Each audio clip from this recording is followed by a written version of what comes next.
अब उत्तर चाहिए brought to you bye आरप्योर का हल्दी मसाला, मिर्च धनिया करे कमाल, सबका राजा आरप्योर मसाला।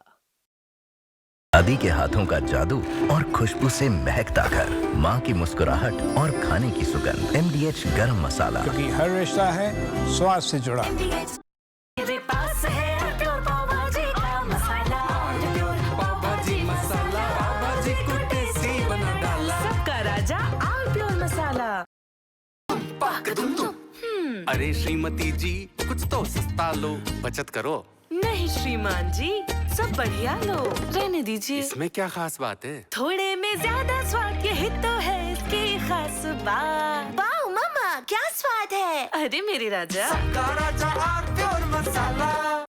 ये है सीक्रेट रेसिपी MDH का जीरा सिप जल जीरा मसाला। सिप सिप जीरा सिप जीरा सिप MDH का जल जीरा सिप जीरा सिप MDH का जल जीरा सिप।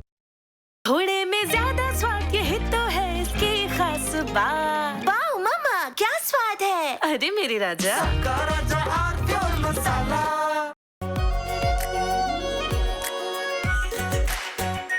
आरप्योर शाही paneer masala, delicious, healthy everyday. अब छोलिया हो या लोबिया, सफेद चने या काले चने, सब कुछ मजेदार बने। कुछ तो सस्ता लो, सब बढ़िया लो, इसमें क्या खास बात है? थोड़े में ज्यादा स्वाद, यही तो है इसकी खास बात। सबका राजा आरप्योर मसाला।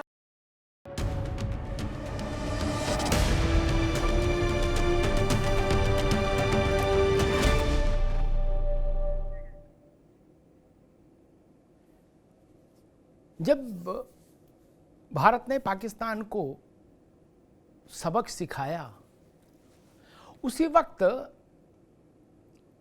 हमने कहा था कि अभी ट्रेलर है, अभी झांकी है, पूरी पिक्चर बाकी है। आज वही बात भुज के एयरवेस पर से के मंच से देश के रक्षा मंत्री ने कह दी। राजनाथ जी ने कहा कि अभी जो कुछ हुआ है वो ट्रेलर है, फिल्म तो रखी है, वक्त आएगा तो पाकिस्तान को पूरी फिल्म दिखा देंगे। अब आप अंदाज लगा लीजिए कि अगर ट्रेलर इस मिजाज का है, इस ताप का है, तो पूरी पिक्चर कैसी होगी। और क्या पाकिस्तान के लिए भारत के राजनीतिक नेतृत्व के जहन में कोई बड़ी कार्य योजना चल रही है, कोई स्थायी इलाज की योजना है दिमाग में? क्योंकि ऐसे ही इशारे प्रधानमंत्री नरेंद्र मोदी भी कर चुके हैं और रक्षा मंत्री ने तो आज खुल्लम खुल्ला कह दिया कि भाई जो अभी झांकी है, और जब झांकी इतनी घनघोर है, ट्रेलर इतना घनघोर है, तो फिल्म की तो पूछो ही मत। ये मुगले आजम निकलेगी, शोले निकलेगी, पाकीजा निकलेगी, मदर इंडिया निकलेगी, कौन सी फिल्म निकलेगी कुछ नहीं कह सकते। कितनी सुपर डुपर हिट जाए फिल्म। पाकिस्तान को लेकर भारत के मन में कुछ तो चल रहा है बड़ा। इसीलिए भारत ने ऑपरेशन सिंदूर सिर्फ स्थगित किया है, एक पॉज लिया है, एक अल्प विराम लिया है, खत्म नहीं किया। क्या हाफिज सईद और मसूद अजहर के सर पर लटकती भारत के ताप की, पराक्रम की तलवार अभी भी उनके बदन में झुरझुरी पैदा कर रही है? क्या? क्योंकि जो पाकिस्तान में घट रहा है वो भारत के कानों तक आ रहा है ना, आंखों तक भी आ रहा है। किस ढंग की कोशिश हो रही है पाकिस्तान में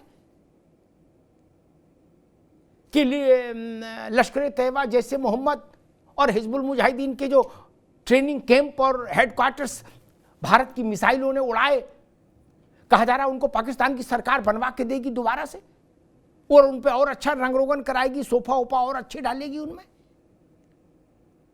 कुर्सी मेज।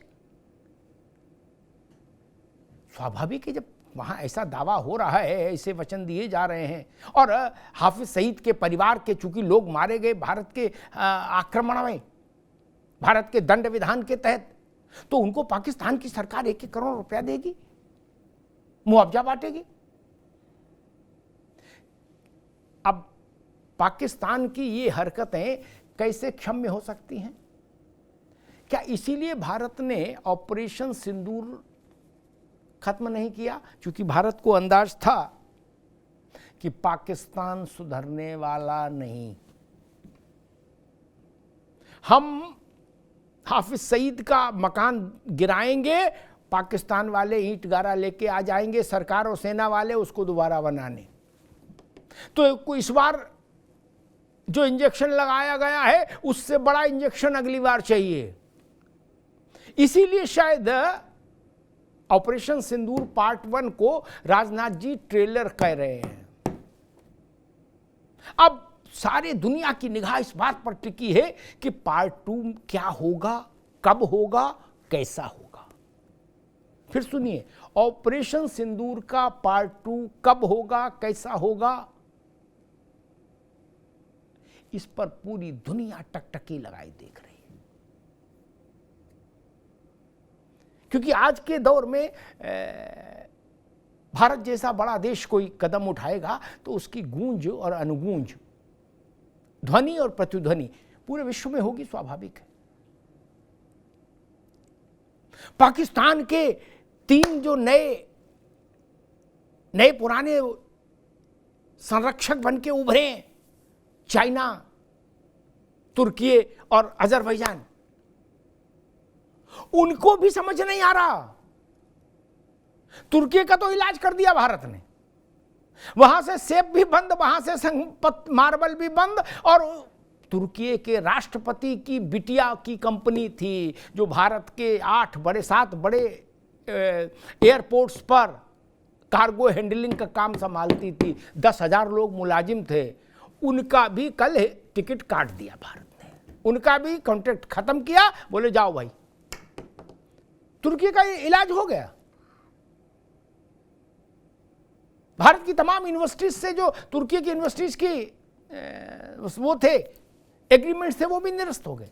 और तो और तुर्की के डिजाइन वाले सोने चांदी के गहने भी भारत में हमारे ज्वेलर्स ने कहा हम नहीं बेचेंगे। तो पाकिस्तान के साथियों का भी भारत इलाज कर रहा है। लेकिन मूल प्रश्न वही कि क्या भारत के मन में कुछ बड़ा चल रहा है जिसको सरकार कह रही है कि पिक्चर अभी बाकी है। हमारे साथियों ने एक रिपोर्ट तैयार की, पहले उस रिपोर्ट को देखिए, फिर मेहमानों से परिचय कराते हैं और फिर बहस में चलेंगे और समझने की कोशिश करेंगे कि क्या सच में पिक्चर अभी बाकी है, और अगर बाकी है तो वो पिक्चर कैसी हो सकती है और कब रिलीज हो सकती है। पहले रिपोर्ट देखिए।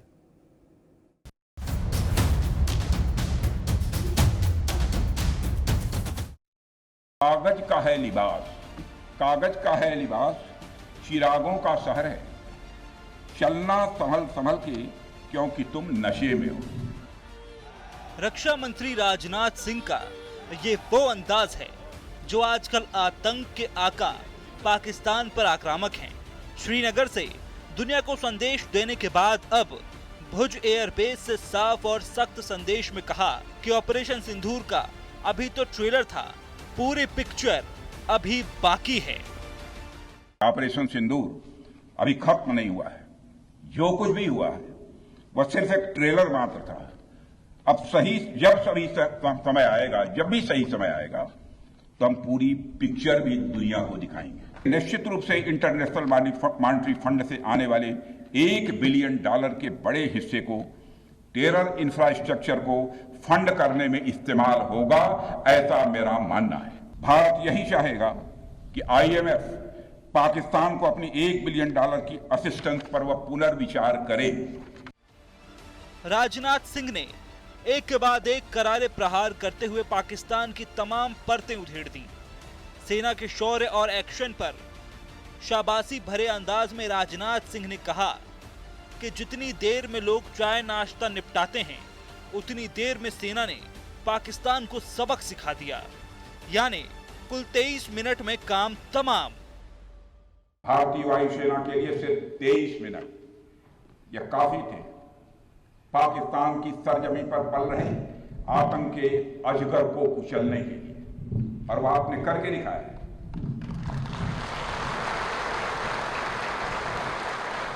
और मैं यह कहूं तो यह कहना गलत नहीं होगा, जितनी देर में लोग नाश्ता पानी निपटाते हैं उतनी देर में आपने दुश्मनों को निपटा दिया। पाकिस्तान के परमाणु हथियारों के खतरे से दुनिया को आगाह करने के बाद राजनाथ सिंह ने कहा कि पाकिस्तान अब प्रोबेशन पीरियड पर है। अब पीएम मोदी से लेकर राजनाथ सिंह के बयान से साफ जाहिर है कि ऑपरेशन सिंदूर का एपिसोड अभी बाकी है। पूरा भारतवर्ष और उसके बाद पूरा संसार जानता है कि किस प्रकार से भारत के हमारी तीनों सेनाओं ने, आर्मी, एयरफोर्स और नेवी, किस प्रकार इन्होंने घुस करके पाकिस्तान के लास्ट से लास्ट एरिया तक जाके उनके जितने भी एयर बेसेस थे उनको सबको तबाह किया है। और वो जो लोग जो है जो कार्रवाई कहते थे कि हम जहाँ छुप जाएंगे वहाँ छुप जाएंगे, उनके लिए इस मातृभूमि के ऊपर छोड़ो पूरे संसार की भूमि के ऊपर रहने के लिए कहीं जगह नहीं मिलेगी। थोड़ा सा इंतजार है और हम अगले टाइम का इंतजार कर रहे हैं कि कब वो वक्त आए कि अगला टाइम खुले। एक बार करके तो देखें, अगली हम देखना चाहते हैं। एक तरफ भारत दुनिया को संदेश दे रहा है, पाकिस्तान को बेनकाब कर रहा है, वहीं देश के सियासी गलियारों में भी गदर मचा है। एक वार पलटवार यहां भी चल रहा है। हमने सर्वदलीय बैठक की मांग की, 2 बार सर्वदलीय बैठक हुए, प्रधानमंत्री वहां मौजूद नहीं थे। हमने मांग की थी वो अध्यक्षता करें उसकी, उन्होंने नहीं किया। खरगे जी ने और राहुल जी ने प्रधानमंत्री को खत लिखा, विशेष सत्र बुलाइए, आतंकवाद हमलों पर चर्चा कराइए, अगले क्या कदम लेने हैं उस पर बात कीजिए, वो भी नहीं मंजूर हुआ। इनका जो ढोंग है वह उजागर हुआ है। हमको जो विंग कमांडर व्योमिका सिंह जी हैं और जो दूसरी प्रवक्ता कर्नल सोफिया कुरैशी जी हैं, उन दोनों के नेतृत्व पे एक तरह से महिला सशक्तिकरण का जो प्रधानमंत्री श्री नरेंद्र मोदी जी का प्रयास है उस पर गर्व है। समाजवादी पार्टी ओछी राजनीति करती, घटिया राजनीति करती है। उसकी सोच सदा से दलित विरोधी रही है, सदा से आतंकवादी परस्त रही है, सदा से मुस्लिम तुष्टीकरण की राजनीति करने वाली रही है। लेकिन समाजवादी पार्टी का असली चेहरा देश की जनता के सामने, उत्तर प्रदेश की जनता के सामने आ चुका है। बहरहाल पाकिस्तान को बेनकाब करने के लिए भारत ने एक ग्लोबल प्लान भी बनाया है।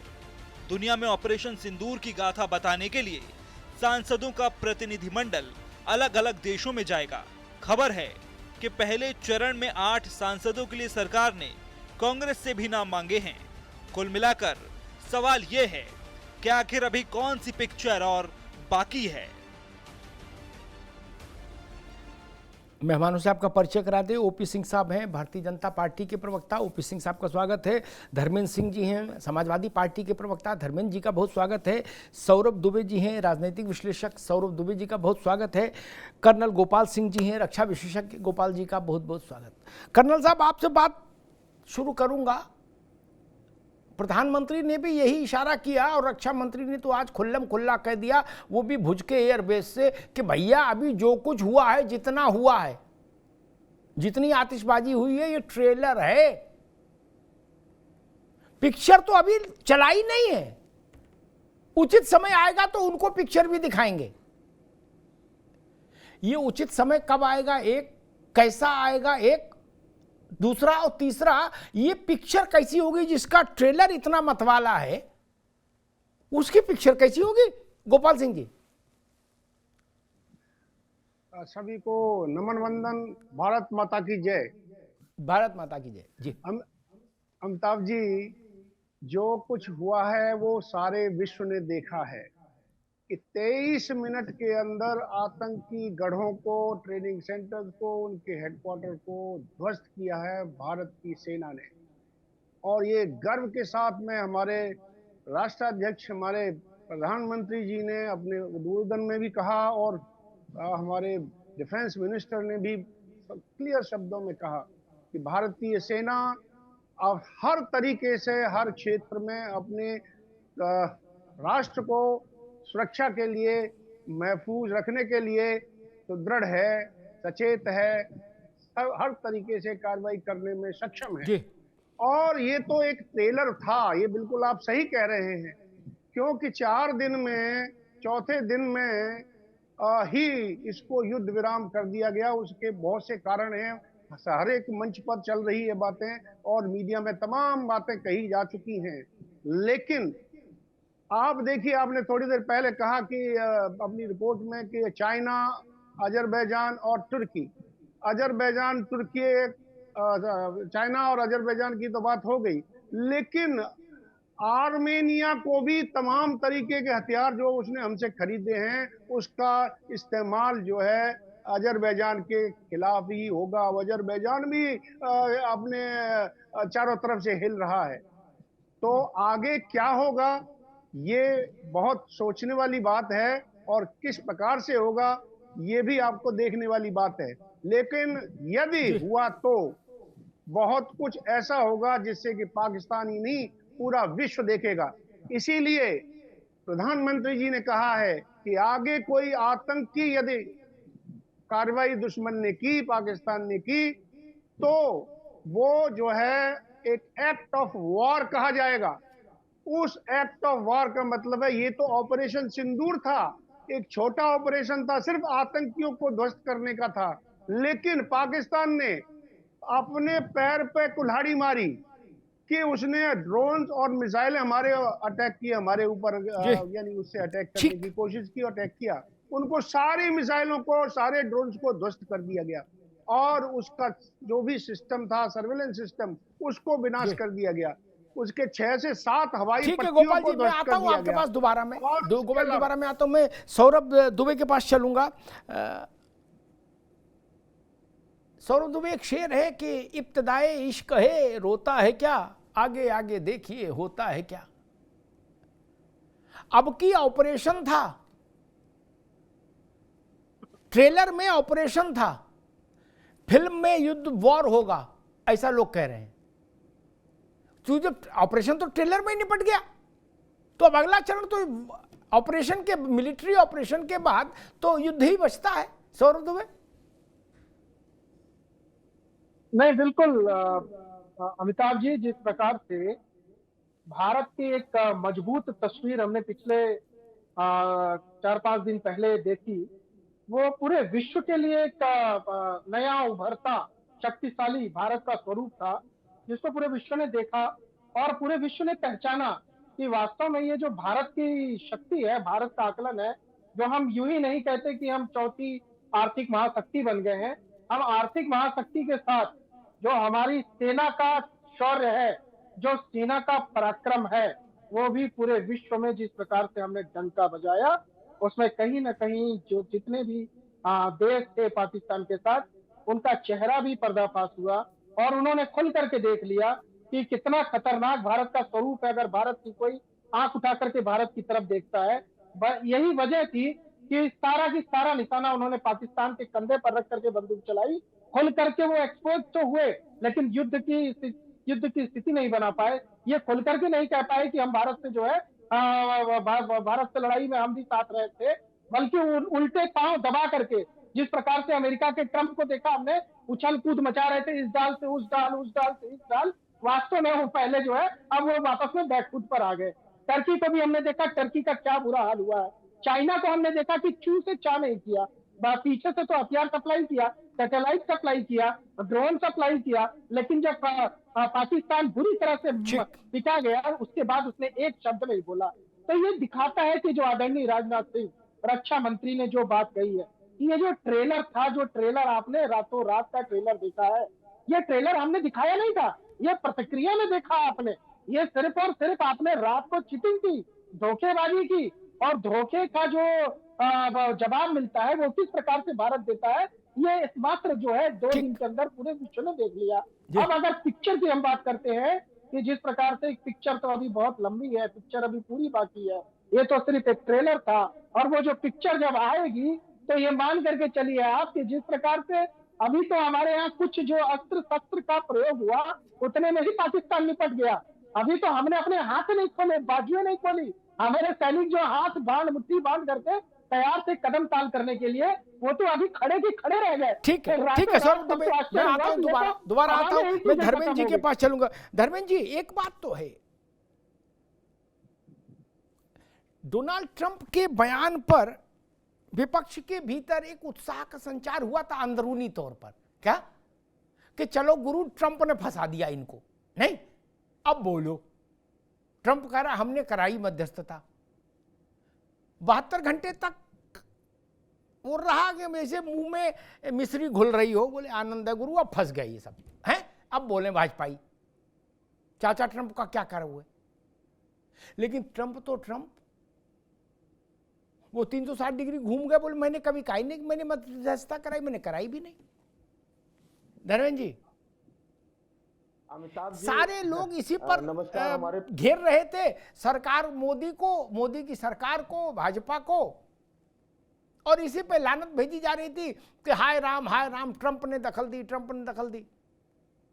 अब किस प्रेरणा से, किस प्रभाव में, किस दबाव में, किस अभाव में चाचा ट्रंप पलट गए, ये चाचा जाने क्या। लेकिन विपक्ष के लिए तो एक असहज स्थिति पैदा हो गई, नहीं धर्मेंद्र जी? अमिताभ जी नमस्कार। सभी पहले जी भैया साथियों को नमस्कार। और आपके व्यूअर्स को, दर्शकों को भी। देखिए अमिताभ जी, ये ट्रंप है कौन? भाई भारत की आत्मा पर हमला हुआ, भारत के निर्दोष नागरिकों की हत्या हुई और आतंकवादियों ने की। हमने किसी देश के खिलाफ जंग नहीं छेड़ा था, हमने हमारे किसी नेता का, सरकार के किसी मुखिया का, सेना के किसी प्रमुख का ये बयान कभी नहीं आया कि हम युद्ध में जा रहे हैं, हिंदुस्तान युद्ध में जा रहा है। सबने कहा जो आतंकी आए हैं उन आतंकी अड्डों को, ठिकानों को दुनिया में जहां भी होंगे मिटाएंगे, मारेंगे। और हमारे सेना का शौर्य का पराक्रम था कि करके दिखाया भी, और आगे भी। जब तक आतंक न खत्म हो जाए, आतंकी एक भी जमीन पर, एक भी व्यक्ति जिंदा हो आतंक पैदा करने वाला, तब तक हमारे सेना का अभियान रुकना नहीं चाहिए, तब तक ये ऑपरेशन सिंदूर बंद नहीं होना चाहिए। हम सब लोग सरकार के साथ, सेना के साथ है। लेकिन ये ट्रंप पप्पा कहां से आया? इसने क्यों 2 घंटे पहले ट्वीट किया सीज फायर, और सीज फायर का बयान हमारे यहां से आने लगा? क्या आपने देखा नहीं हमारी जो ऑफिशियल प्रेस कॉन्फ्रेंस थी, उसमें उन्होंने पूछा, किसने, प्रेस वालों ने की किनसे बात हुई, तो उन्होंने कहा नहीं, वो जीडी वेंस का जो है से प्रधानमंत्री जी की बात हुई। 3 बार ट्रंप जी ने बयान दिया, दुबई वहां जाकर के, कतर में भी कहा कि हमने सीज फायर कराया, नहीं तो हम व्यापार। धर्मेंद्र भाई, ये सब बातें पता है, ये सब पता है। नहीं, मैं कह रहा हूँ, क्या प्रधानमंत्री जी के मुंह से आपको ट्रंप का टी निकला? जो माय फ्रेंड ट्रंप करते रहते थे, एक बार भी इन बीच में ट्रंप का नाम आया कि ट्रंप झूठ बोल रहा है? किससे डरते हैं? और दूसरी बात मैं कहना चाहता हूं जो उससे ज्यादा महत्वपूर्ण है, अमिताभ जी, ऐसा तो है नहीं कि हमको कल पता चला कि ट्रंप जो है, इसके पहले 22 में जब IMF से पैसा दिलवाया पाकिस्तान को, तब भी आतंकी गतिविधियों पाकिस्तान था। अब उसको बड़ा विषय हो जाएगा, उसके सारे सबूत UN में भी, IMF को भी है कि किस तरह से आतंकी अड्डे लगातार बढ़ते जा रहे, बढ़ते गए। लेकिन जब अब बांग्लादेश में तख्ता पलट हुआ और उसमें भारत के हित बांग्लादेश से तमाम जुड़े थे, आर्थिक सामरिक दृष्टिकोण से, और उसमें अमेरिका का नाम आया बांग्लादेश के तख्ता पलट में, और तब उसके बाद हमारी आंख नहीं खुली कि अगर अमेरिका ने तख्ता पलट किया तो या तो हमको धोखे में रखा, हमारा इंटेलिजेंस फेल हुआ, या हम आंख मूंद करके अमेरिका पे भरोसा करके, ठीक है धर्मेंद्र भाई जी, हम अपनी पॉलिसी बनाने चले थे जिसमें लगातार हमको चोट होती रही। क्या तुर्की ने इसके पहले कश्मीर का मुद्दा UN में नहीं उठाया था? क्या उसने इसके पहले नहीं कहा था कि हम पाकिस्तान के ज्यादा नजदीक है? क्यों हम तुर्की से व्यापार बढ़ाने की बात करने लगे? क्यों भारत सरकार प्रोत्साहन दे रहा था कि तुर्की से हमारे व्यापार हो? क्यों तुर्की के हम वेपन खरीद रहे थे? तो सवाल यह है कि कहीं न कहीं फॉरेन पॉलिसी में हमारी सरकार फेल हो गई। ऐसे ठीक है धर्मेंद्र जी, ठीक है, ठीक है। मैं OP सिंह, ठीक है धर्मेंद्र भाई, अब रुकना होगा, मैं OP सिंह के पास चलूं। लेकिन एक बात विपक्ष के लिए कहूंगा, आप लोग इतनी जल्दी उत्साहित मत हुआ करिए। बयान कोई दे विदेशी तो उसमें 2-4 दिन ठंड रखो। अब ट्रंप का तो कुछ नहीं बिगड़ा, वो तो न बेदौलत रसाप ने उनके फाटा तंग। अरे रुक जाओ भाई, नहीं ना, अभी नहीं, अभी आवाज नहीं जाएगी, अभी रुकना होगा, जब अवसर आए तब बोलेंगे। नहीं, जब अवसर आएगा तब बोलेंगे, ठीक। आपने उनके नाम की कंठीमाला गले में क्यों डाल ली? पूरा विपक्ष आ गया था मैदान में, बोले ट्रंप का ट्वीट देखो, ट्रंप पलट गए। अब क्या करोगे? कहाँ पहुंचा सर? भारत ने, आप बीच में नहीं यार, धर्मेंद्र जी आप मेरे बहस का तरीका जानते हो, कोई अंताक्षरी थोड़ी नाम आप खेल रहे हैं। आपको अवसर दिया ना, फिर अवसर आएगा तब तक लिख लो क्या आप बात कहनी आगे। अंताक्षरी नहीं करो प्रभु ना, ये नहीं। ट्रंप के नाम की माला आपने गले में डाली, आपको लगा ये ट्रंप कार्ड आ गया है। ट्रंप नहीं, ट्रंप कार्ड आ गया है। वो पलट गए चाचा, अब क्या करोगे? इसीलिए मैं कहता हूं कि पहले चीजों को, और भारत के संदर्भ में भारत की सरकार पर भरोसा करो। भारत के विदेश मंत्रालय ने ट्रंप के सारे दावों का खंडन किया, ऑफिशियली किया, उस पर भरोसा नहीं हुआ विपक्ष को। वो बोले ना ट्रंप का ट्वीट देखो, अब पलट गए ट्रंप। अब लगाओ ट्रंप को फोन कि चाचा तुमने हमको गच्चा क्यों दिया। इसलिए मैं कहता हूं जब युद्ध की परिस्थिति हो, तनाव की परिस्थिति हो, तो भारत की सरकार क्या कह रही है उसी को सुना जाना चाहिए। उसी को सपा सुने, उसी को बसपा सुने, उसी को कांग्रेस, उसी को लोकदल, उसी को जनता दल, ठीक। तब देश पार्टियों में विभाजित नहीं होना चाहिए। जो गवर्नमेंट ऑफ इंडिया बोल रही है, भारत की सरकार बोल रही है, उसी को सच मानिए। क्या तुर्की का राष्ट्रपति बोल रहा है, क्या अजरबैजान वाला बोल रहा है, और क्या चाइना बोल रहा है, और क्या ट्रंप बोल रहा है, इसकी उसमें मत पड़िए। इसीलिए मैंने प्रश्न पूछा था। अब देखेंगे कि आप इससे क्या सबक सीखे हो। अगली बार कोई ऐसी परिस्थिति बनेगी तो आप उससे प्रभावित होंगे कि नहीं। हमारा देश जो कह रहा है हम उसको नहीं सुन रहे। हम ट्रंप की चादर ओढ़कर चल रहे थे, वो चादर उड़ गई हवा में। ओपी सिंह जी, बार बार प्रधानमंत्री और रक्षा मंत्री दोनों के स्तरों से इस बात को कहा गया है कि पिक्चर अभी बाकी है। बड़ी बात है, ये छोटे लोग नहीं कह रहे।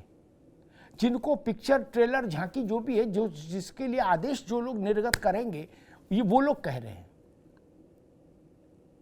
क्या माना जाए कि अभी पाकिस्तान को दिए जाने वाला दंड पूरा नहीं हुआ? ओपी सिंह जी भाई अनम्यूट कर लीजिए उसको। पूरा देश जश्न मना रहा था कि किस प्रकार से, आवाज आ रही है? हाँ आ रही। किस प्रकार से हमारे सेना ने, एक बहुत बड़ी बात ये अवतार जी, ये बहुत लोगों के समझ में आ भी रही है, नहीं भी आ रही है। दो तीन बातें। कोई भी परमाणु संपन्न देश में कोई देश की सेना 100 किलोमीटर तक घुसकर 23 मिनट के अंदर उसकी सारी उस देश की वायु सुरक्षा प्रणाली को ध्वस्त करते हुए अपने सटीक एम पर जाना और ध्वस्त करके सफलतापूर्वक चले आना, ये छोटी मोटी बात नहीं है। उसी दिन जब कुछ लोग जश्न मना रहे थे, पूरा देश मना रहा था, तो वही हमारे कुछ पार्टी के लोग कह रहे थे कि भाई ये तो बहुत गलत हुआ और देश शर्मनाक हो गई, ट्रंप ने मध्यस्थता करा दिया, ऑपरेशन सिंदूर बंद क्यों हो गया। तो मैंने एक सेंटेंस किया था जिसको आपने रिपीट किया था। मैंने कहा था आगे आगे देखिए अभी होता क्या है। मैं कोई भविष्यवक्ता नहीं हूं, न मैं भविष्यवाणी जानता। हाँ, लेकिन इस देश के प्रधानमंत्री मोदी जी जिस पर लोगों को विश्वास है, वो राष्ट्र के नाम संदेश पर क्या क्या कहा था। जिन लोगों को ये भ्रम था कि बंद बंद बंद, अब खत्म हो गई लड़ाई, ऑपरेशन सिंदूर केवल स्थगित किया गया है, नंबर 1। नंबर 2, अब अगर बात होगी तो आतंकवाद और पीओके पर होगी। नंबर 3, इसमें किसी भी दुनिया की देश की मध्यस्थता नहीं चलेगी। अगर पाकिस्तान ने आतंकवादी घटना किया तो यो युद्ध माना जाएगा। चौथा, सिंधु जल समझौता जिसके लिए पानी के लिए मर रहा है, वह जो है बंदी जारी रहेगी और जितना भी सरकार ने प्रतिबंध लगा वो जारी। ये बात लोगों के समझ में नहीं है। ये बात जरूर समझ में आई कि इस बात को हल्ला किया जाए, सेना को घेरा जाए, सरकार को घेरा जाए। और दूसरी बात, जिन जिन देशों ने, जिन आतंकवादी देश पाकिस्तान का सहयोग किया है, हमने उनके भी सामरिक ताकत को नाप दिया है। चाइना का जो अटैक किया ऑपरेशन सिंदूर में, पाकिस्तान ने जो हमारे ऊपर अटैक किया था, उसकी जो मिसाइल मिली थी वो मिसाइल चाइना की थी। 350 से अधिक तुर्की के ड्रोन को इस्तेमाल किया गया। एक भी कामयाब नहीं हुआ। और पाकिस्तान ने कहा हमने आदमपुर जो सेना की भारत की सबसे बड़ी एयरबेस है उसको ध्वस्त कर दिया। लीजिए, प्रधानमंत्री अगले दिन पहुंच गए। फिर भुज को बताया, रक्षा मंत्री पहुंच गए। जम्मू कश्मीर बॉर्डर पर चले गए। हमारी सेना, हमारी वायुसेना सब उसी तरह से सतर्क है। लेकिन आप ये बताइए कि तुर्की का इलाज चल रहा है, चाइना भी बौखलाया हुआ है कि भैया हमने सब लोगों ने मिलकर के सहयोग किया। इसी बीच में आप क्या समझते हैं, रक्षा मंत्री का सीमा पर जाना और कहना कि पाकिस्तान जैसे दुष्ट, सेंटेंस सुनिए, पाकिस्तान जैसे दुष्ट देश के पास परमाणु बम नहीं होनी चाहिए और अंतरराष्ट्रीय एजेंसी को इसकी निगरानी करनी चाहिए। कब वह, भाई वहां की सेना मतलब आतंकवादी, जब सेना आतंकवादियों के जनाजा में भाग लेती है और इस बात को वहां के रक्षा मंत्री ने कहा कि मैं इस बात को स्वीकार करता हूं कि जो हमारे देश में अंदर पिछले वर्षों से आतंकवादी घटनाएं चल रही है उसको हमारी सेना का समर्थन है दुनिया के सामने का। तो वो जो सारी चीजें हैं वो पिक्चर अभी बाकी है, ये तो ट्रेलर। आगे आगे देखिए होता क्या है। और जब आप डिबेट करेंगे आगे चल करके कुछ माह बाद, कुछ दिनों बाद, तब इनको पता चलेगा कि वो भारत का सीज फायर का मतलब क्या था। बौखलाया हुआ है पाकिस्तान, कहीं से कुछ उसको मिल नहीं रहा, ना अन्न मिल रहा, ना पानी मिल रहा, ना दाना मिल रहा। और जो उसके सहयोगी देश थे वो भी अपनी अपनी औकात पर आ चुके। तो ये जो चीजें हैं, ये ओपी सिंह जी ठीक है, ओपी सिंह जी ठीक बात। मैं कर्नल साहब, एक सामान्य जनों को शायद नहीं पता हो लेकिन आपके लिए तो ये विषय है ही कि मिलिट्री ऑपरेशन अलग चीज है और युद्ध अलग चीज है। ठीक, अभी जो हुआ वो मिलिट्री ऑपरेशन था। हमने भारत के युद्ध शास्त्र को पलटा है।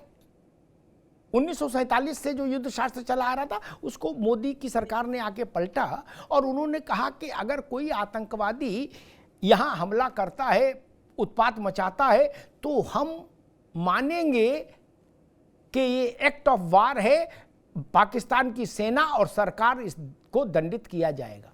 ठीक, इससे पहले ये सेंस नहीं था। इससे पहले ये था कि आतंकवादी गतिविधि होगी तो आतंकवादियों को मारेंगे। ठीक, अब हो गया कि अब आतंकवादी गतिविधि होगी तो सेना आएगी बीच में। क्या अगला चरण युद्ध की ओर इशारा कर रहा है? क्योंकि मिलिट्री ऑपरेशन तो हो गया। क्योंकि अगर सरकार ने यह कहा है कि अगला कोई भी आतंकी हमला, आतंकी गतिविधि हम एक्ट ऑफ वॉर मानेंगे, तो इसका मतलब तो यही होता है। और मिलिट्री एक्शन और युद्ध में कितना अंतर होता गोपाल जी? साफ जाहिर किया है अमिताभ जी, हमारे प्रधानमंत्री जी ने, कि अभी ये था ऑपरेशन सिंदूर।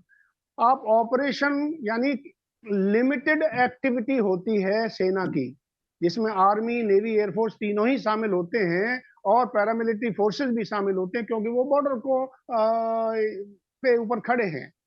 तो ये लिमिटेड एक्टिविटी होती है, यानी 23 मिनट का ऑपरेशन था। उसके बाद में पाकिस्तान ने खुद जो है मिसाइल और ड्रोन जो है हमारे ऊपर दागे, उसकी वजह से हमने काउंटर किया और उनके जितने पर भी सर्वेलेंस सिस्टम था उनको ध्वस्त किया। अभी यदि पाकिस्तान चौथे दिन और कार्रवाई करता और अपने मोबिलाइज करता टैंक्स को, मिसाइल्स को, गन्स को और पूरे यानी बॉर्डर को एक्टिवेट करता, उस स्थिति में हमारी नौसेना, बीएसएफ और हमारी सेना अपनी युद्ध की कार्रवाई करती। युद्ध का मतलब बहुत बड़ा होता है, उसमें पूरी सेना का और पूरी सेना के साथ में 140 करोड़ देशवासी शामिल होते हैं, क्योंकि युद्ध सिर्फ बॉर्डर के ऊपर ही नहीं है, अंदर भी होगा, क्योंकि वो लोग अपने मिलिटेंट एक्टिविटीज अंदर भी करेंगे। तो ये बहुत बड़े पैमाने पर होता है। और क्योंकि युद्ध जो है, आपने 1971 का वार देखा होगा, उसमें सेनाएं दूसरे के यानी उसके इलाके में घुस करके जाके मारती हैं। हमने अभी तो एयर के द्वारा मारा है, मिसाइल के द्वारा मारा है। इसमें युद्ध के दौरान पूरी सेना हर तरीके से, चाहे वो एयर वॉरफेयर हो, चाहे वो मिलिट्री वॉरफेयर हो, चाहे वो नौसेना वॉरफेयर हो, ये पूरा युद्ध में सारी चीजें सामरिक क्षमता इस्तेमाल की जाती है। तो ये युद्ध नहीं था, सिर्फ ऑपरेशन था और ऑपरेशन लिमिटेड था। ये तो पाकिस्तान ने, आतंकिस्तान ने पंगा लेकर के अपने ड्रोन और चाइनीज मिसाइल को टेस्ट करने के लिए उनका इस्तेमाल किया और उसको हमारी सेना ने, हमारी मिसाइल्स ने ध्वस्त कर दिया।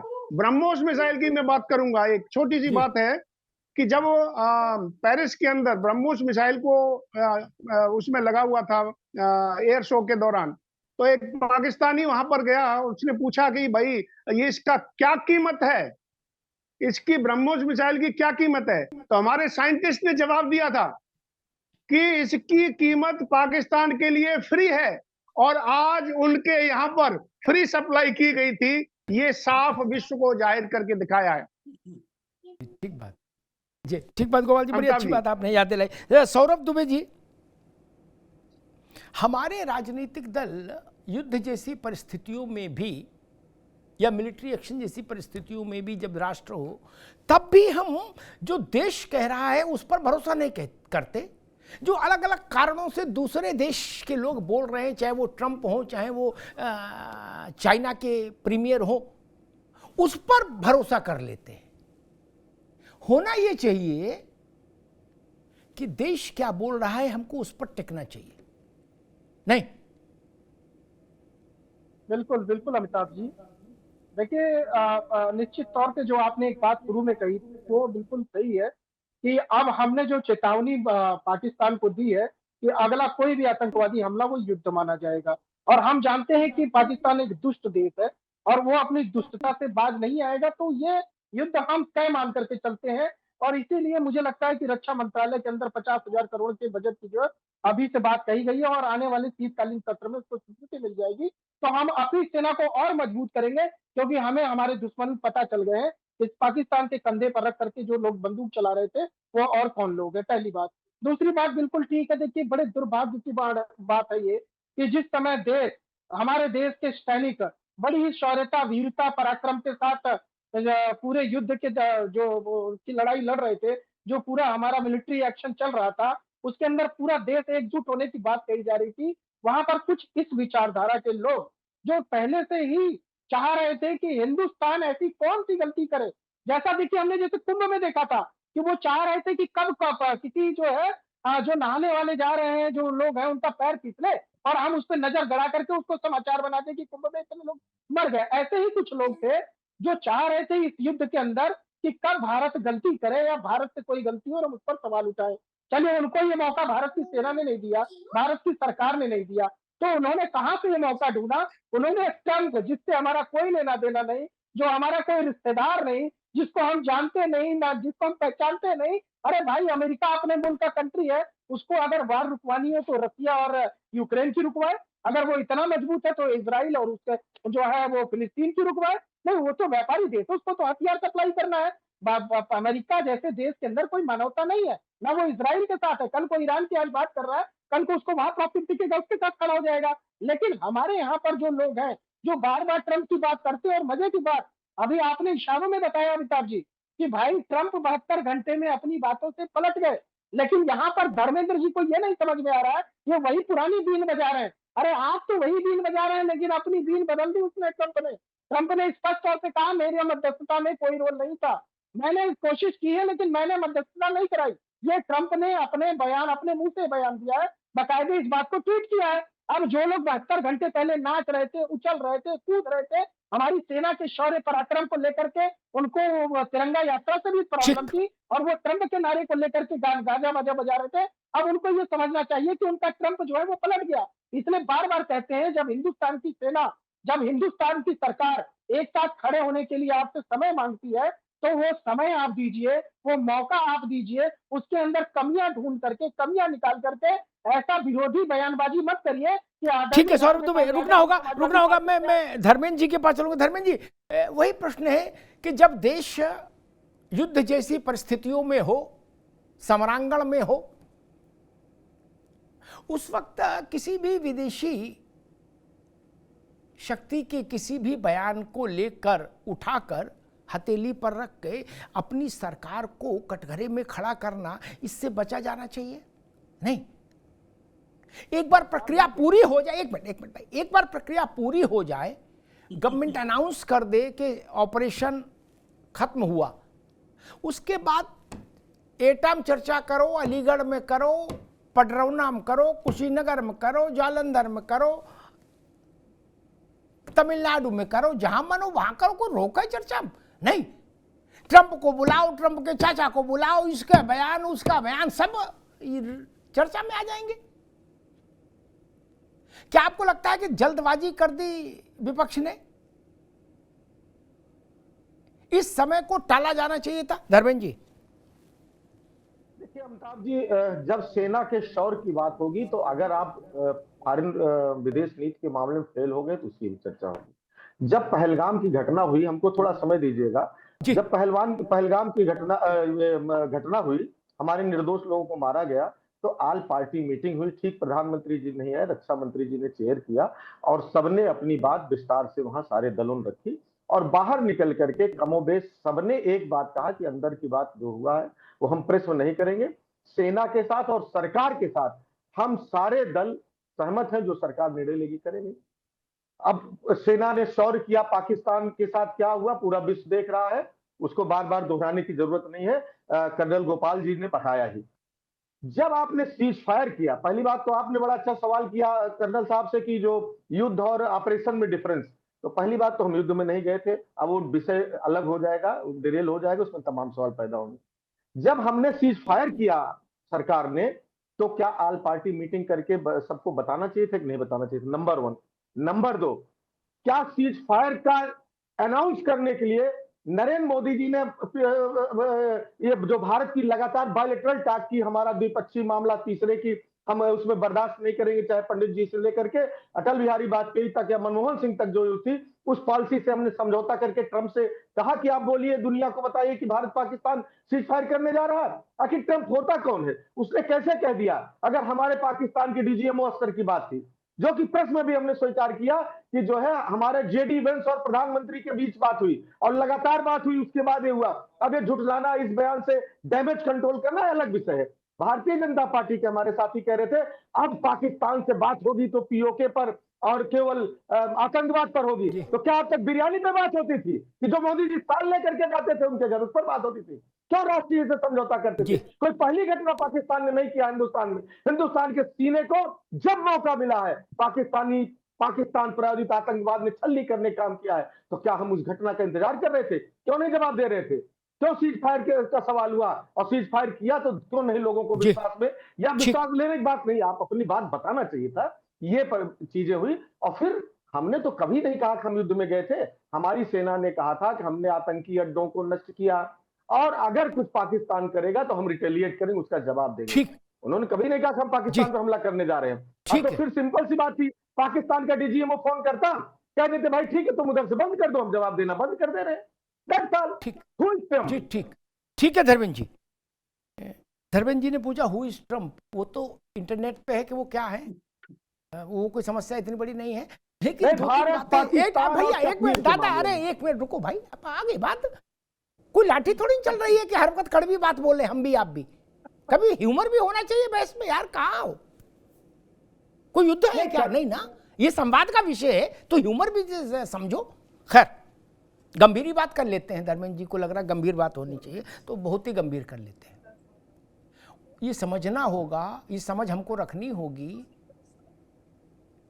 विश्व में बड़ी शक्तियों के बीच में हमेशा बात चलती रहती है। इसका फोन आया, उसका फोन गया, उसको चिट्ठी भेजी, उसके साथ हरकारा भेजा, ये हमेशा चलता रहता है। धर्मेंद्र जी भूल गए होंगे, वैसे जानकारी तो उनको होगी, हमेशा चलता रहता है। विदेशी राजनयिक भी जाते रहते हैं, देश का मंशा दूसरे देशों को बताते रहते हैं। इंदिरा जी के समय से लेके पंडित जी के समय से ये प्रक्रिया चल रही है, इसलिए इसमें इतना भड़को नहीं कि बेंस का फोन क्यों आया और रामलाल ने फोन क्यों किया और चंपक ने फोन क्यों किया।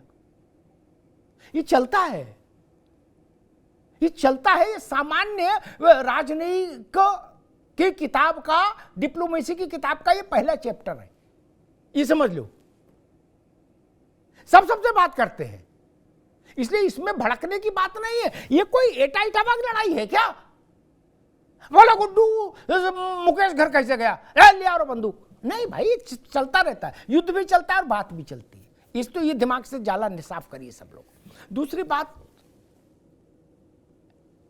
भारत के प्रधानमंत्री ने, भारत के रक्षा मंत्री ने, भारत की सेना ने ऑफिशियली कभी नहीं कहा कि सीज फायर। उन्होंने कहा कि मिलिट्री ऑपरेशन को लेके एक समझ बनी है दोनों के बीच में, हम पाकिस्तान को परखेंगे समझ पर। इसीलिए सेनाध्यक्ष ने कहा पाकिस्तान प्रोविशन पर है और मोदी जी ने कहा होल्ड पर है। तीसरी चीज, ट्रंप कौन? ट्रंप कोई नहीं, लेकिन ये भी सच है वो अमेरिका के राष्ट्रपति हैं। अच्छे हैं बुरे वो अमेरिका वाले जाने। एक बात ट्रंप ने कही, दूसरी बात हमारे देश के प्रधानमंत्री ने कही। तय हमको करना है कि हम किसकी तरफ खड़े हैं। हम ट्रंप की बात को रुद्राक्ष की माला समझ के गले में डाल के क्यों घूमे? जिसको इस देश ने चुना है सरकार में, उसकी बात पर आपको भरोसा नहीं। अब ट्रंप पलट गए तो डबल गुस्सा। तो ये गुस्सा ट्रंप को भेजो। मैं तो स्वागत करता विपक्ष के कुछ नेता अगर कम से कम ट्रंप की लानत मलानत तो करते, कहते चाचा तुम्हें ऐसा नहीं करना चाहिए था, तुमने हमारी नाक कटा दी, यही बोलो। भाई ट्रंप को कुछ तो मैसेज भेजो, कोई तो ट्वीट ठोको, कुछ चिट्ठी लिखो, यही कहो कि चाचा तुमने हमारी बेइज्जती करा दी, हम तुम्हारे भरोसे आगे बढ़ गए, तुम तो बेफायदी की लोटा साबित हुए, इतने ही बोलो। और नहीं इस चक्कर में पड़ना है तो देश में जब तनाव हो तो देश की सरकार के साथ खड़े होइए, ये जान लीजिए। और एक बात और कह दूं, फिर ओपी सिंह के पास जाऊंगा।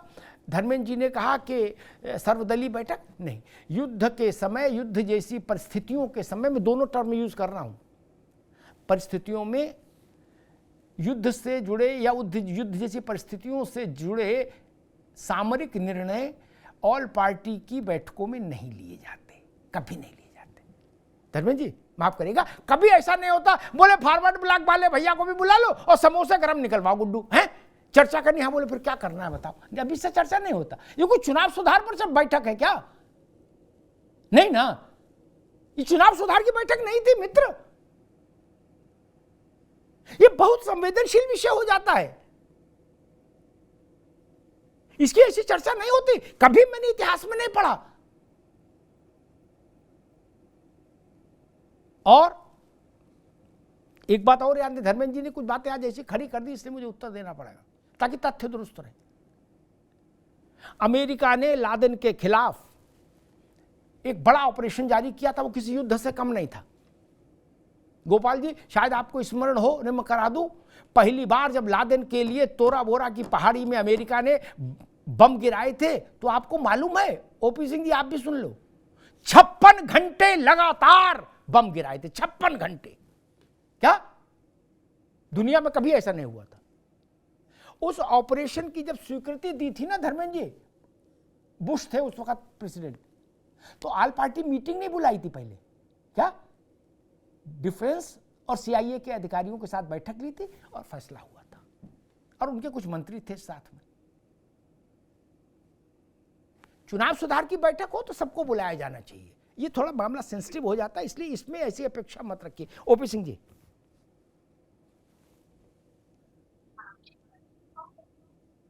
आफ्ताब जी, युद्ध होता है, देश सेना और सरकार के साथ खड़ी रहती है, यह हमेशा का हमारा सिद्धांत है।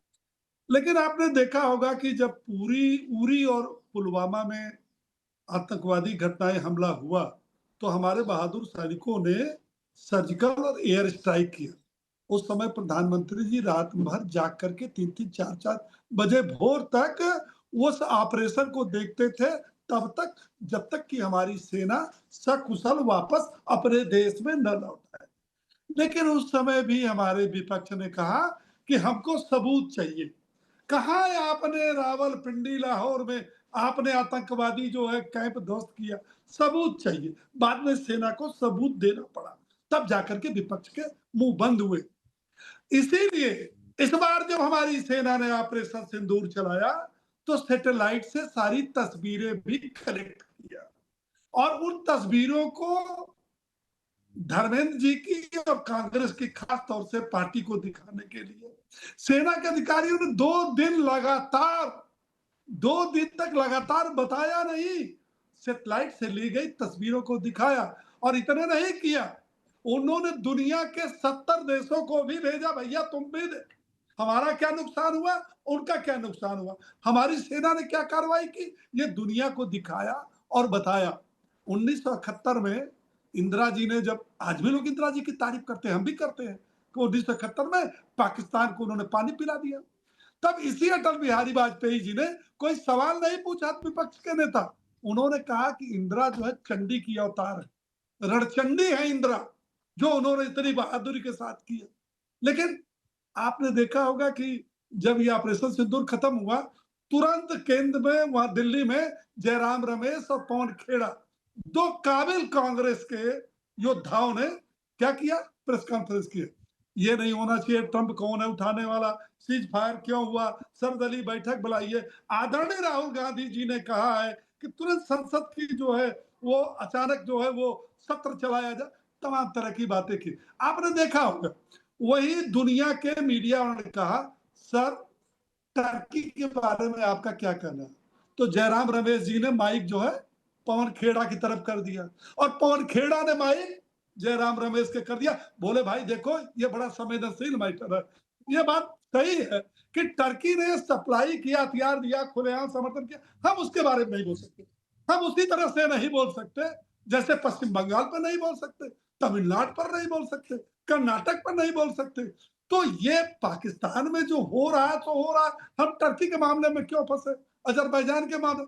हिम्मत होती तो बोलते कि टर्की को आर्थिक कमर तोड़ो, बर्बाद कर दो, उसके पर्यटन और व्यवसाय जिससे कि उस देश की पूरी जीडीपी की 12% केवल भारत से जाता है, उसको बंद करो, कमर तोड़ो। नहीं, इधर की माइक उधर, उधर की माइक इधर।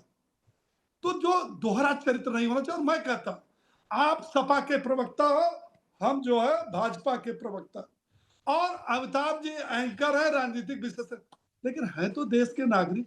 हमारे अंदर भी देश प्रेम चलता है। हमारा जब एक सैनिक मारा जाता है, अभी बीएसएफ का एक सैनिक चला गया था, 20 दिन बाद वापस आया, देश इंतजार कर रहा था भैया होगा क्या। तो जब देश की बात आती है वहां इफ बट, कभी हम सबूत चालीसा, कभी ट्रंप चालीसा, और आज भी देखिए विपक्ष केवल 2 बातें कर रहा है। नंबर 1 ट्रंप चालीसा, ट्रंप कौन होता है। अरे भैया ट्रंप कौन होता है, 26/11 की घटना घटी, दुनिया में 176 नागरिक एक साथ आतंकवादी घटना में दुनिया में कभी नहीं मारे, दुनिया में नहीं मारे गए 176 नागरिक। और क्या हुआ 26/11/2008 में आपने कौन सी तोप चलाई थी, कौन से पाकिस्तान को ठीक है ओपी सिंह साहब, समय कम है, ठीक है ओपी सिंह जी रुकना होगा भाई, रुकना होगा। धर्मेंद्र जी कुछ कहना चाह रहे थे, 30 second for Dharmendra ji. OP Singh साहब ठीक, देखिए धर्मेंद्र जी 30 सेकंड, सिर्फ 30 सेकंड, मुझे बहस में आगे नहीं जाना, बहस को सिर्फ रैप अप करना है जी। मैं केवल 2 चीज कह रहा हूँ। आपने कहा युद्ध के समय में कोई ऑल पार्टी मीटिंग नहीं, हमने कभी नहीं कहा। युद्ध के समय में जब सीज फायर हुआ तो वो सारी बात ट्रंप ने किन परिस्थितियों में कहा, I am please to announce that India Pakistan में वो चीज है। दूसरी बात, ओपी सिंह जी ने खुद स्वीकार किया कि सेना ने सबूत कांग्रेस और समाजवादी पार्टी दिखाने के लिए, ये तो सीधे सेना का अपमान है। सेना के नाम पर आप पहले वोट मांग चुके हैं। ठीक है धर्मेंद्र जी आगे बात, आगे थैंक यू, आगे बात, आगे बाबा इसके आगे नहीं। गोपाल जी एक बिल्कुल गांव देहात सवाल खड़ा करते हैं, क्या बड़ी बड़ी बातों में समझ नहीं आती जनता को। मान लो कल को युगांडा का किसी नगर पालिका का चेयरमैन, युगांडा की कोई है, मैं नहीं जानता युगांडा में नगर पालिका है कि नहीं, मान लो हो उसका कोई चेयरमैन, वो सिरफिरा हो जाए और वो एक ट्वीट ठोंक दे कि हमने भारत और पाकिस्तान के बीच में युद्ध रुकवा दिया, तो हम खंडन ही कर सकते हैं, ऐसा तो नहीं उसको मारने जाएंगे। या कोई भी खंडन के अलावा और क्या कर सकता है गोपाल जी।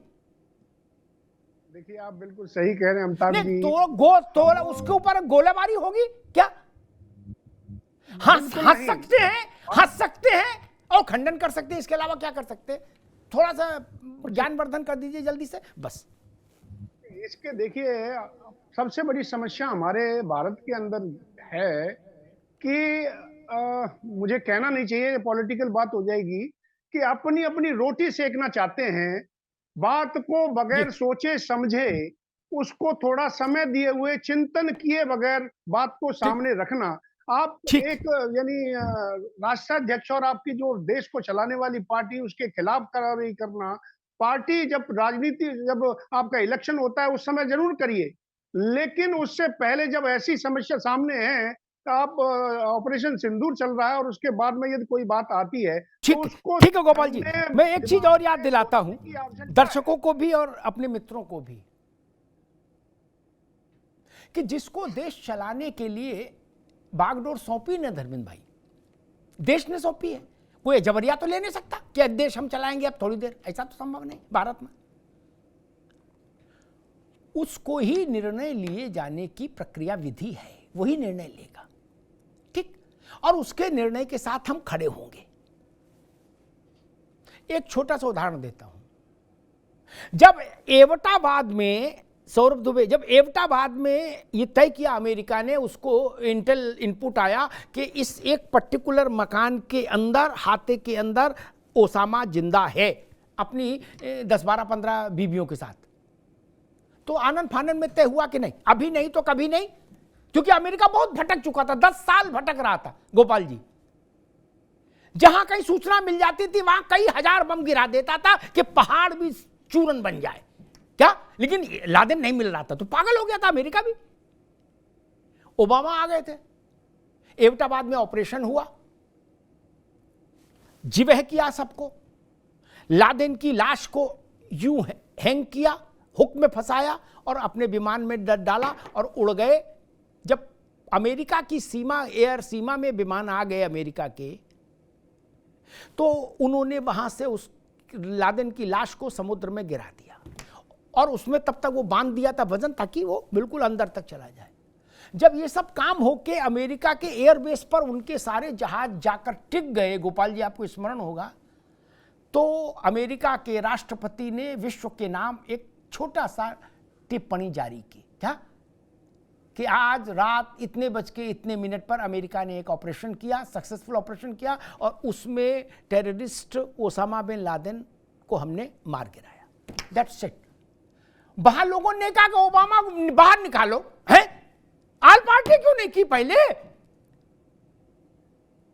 गुड्डू को नहीं बुलाया, पप्पू को भी नहीं बुलाया, है, और चाचा को नहीं बुलाया। नहीं, चाचा मामा नहीं चलता वहां भैया। हो गया ऑपरेशन, पाकिस्तान को भी नहीं बताया था ओबामा ने, ये भी जान लीजिए। आल पार्टी तो छोड़ो, पाकिस्तान भी जब सुबह उठा और उसने ये देखा तो उसने भी हाय तौबा मचाई, बोले या अल्लाह मार डाला। पाकिस्तान ने, मुझे याद है, कहा था कि आप हम पर भरोसा करते, तो अमेरिका ने जवाब दिया था आप भरोसे के लायक नहीं थे, हमको भरोसा था कि आप ओबामा को नहीं मारेंगे, इसलिए हमने ऑपरेशन किया और आपको बाहर रखा। हमारे यहां इस बात की लड़ाई हो रही है कि भाई फॉरवर्ड ब्लॉक वालों को नहीं बुलाया, सेनाध्यक्षों की उनसे भी बात कराओ पहले। बोले क्यों? बोले वो खागा में ब्लॉक प्रमुख है, उनको भी बुलाओ, सीडीएस की उनसे मीटिंग कराओ। बोले लोकतंत्र नहीं है। नहीं भाई साहब, ऐसे ये लोकतंत्र अलग चीज है, ये अलग चीज है। दुनिया के बड़े ऑपरेशंस को देखिए, समझिए कि दुनिया ने बड़े ऑपरेशंस किए तो किस संवेदनशीलता के साथ किए। और बहुत लोगों के कानों तक कोई बात जाती है ना गोपाल जी,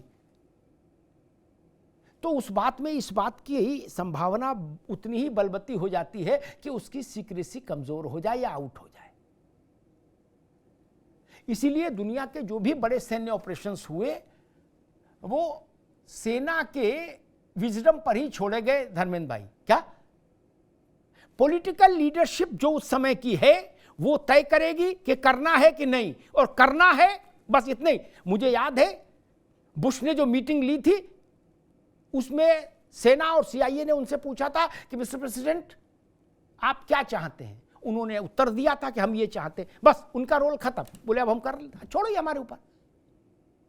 डिफेंस का सामरिक मामलों का यही तरीका है, जो एक्सपर्ट है उसी को निर्णय लेने दीजिए, उसके निर्णय के पीछे हम सब खड़े हों और देश की सरकार के निर्णय के पीछे भी हम सब खड़े हों, क्योंकि देश सरकार इसीलिए चुनता है ना। अगर आज सो पूछा जाए, लोकतांत्रिक प्रश्न रख रहा हूं, अगर आज कोई पूछे कि हिंदुस्तान को एक चेहरे में सिंबलाइज करना है तो कौन सा चेहरा होगा? मेरा तो नहीं हो सकता, इसका सौरभ का भी नहीं हो सकता, नहीं हो सकता ना। वो उसी का होगा जिसको वोट देके जनता ने प्रधानमंत्री बनाया। हमको अच्छा लगे तो भी और बुरा लगे तो भी चेहरा वही होगा देश का, और फैसले भी देश के वही लेगा। उन फैसलों के साथ हमको तब तक खड़ा होना चाहिए जब तक स्थितियां सामान्य ना हो जाएं। स्थितियां सामान्य हो जाएं फिर आ जाओ दो दो हाथ करने मैदान में।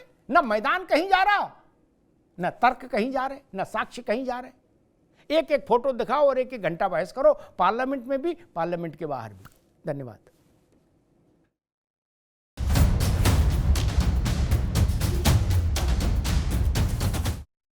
अब उत्तर चाहिए ब्रॉट टू यू बाय आरप्योर का हल्दी मसाला, मिर्च धनिया करे कमाल, सबका राजा आरप्योर मसाला। दादी के हाथों का जादू और खुशबू से महकता घर, माँ की मुस्कुराहट और खाने की सुगंध। MDH गरम मसाला, क्योंकि हर रिश्ता है स्वाद से जुड़ा। मेरे पास है आरप्योर पाव भाजी का मसाला, आरप्योर पाव भाजी मसाला, पाव भाजी को टेस्टी बना डाला, सबका राजा आरप्योर मसाला। अरे श्रीमती जी कुछ तो सस्ता लो, बचत करो। नहीं श्रीमान जी, सब बढ़िया लो, रहने दीजिए। इसमें क्या खास बात है? थोड़े में ज्यादा स्वाद, यही तो है इसकी खास बात। वाओ मामा, क्या स्वाद है। अरे मेरे राजा, सबका राजा आरप्योर मसाला। ये है सीक्रेट रेसिपी MDH का जीरा सिर्फ जलजीरा मसाला। सिप सिप जीरा सिप जीरा सिप, MDH का जलजीरा जीरा सिप जीरा सिप, MDH का जलजीरा जीरा सिप। कुछ तो सस्ता लो, सब बढ़िया लो, इसमें क्या खास बात है? थोड़े में ज्यादा स्वाद, यही तो है इसकी खास बात। सबका राजा आरप्योर मसाला। थोड़े में ज्यादा स्वाद, यही तो है इसकी खास बात। वाओ मामा, क्या स्वाद है। अरे मेरे राजा, सबका राजा आरप्योर मसाला। अब छोलिया हो या लोबिया, सफेद चने या काले चने, सब कुछ मजेदार बने।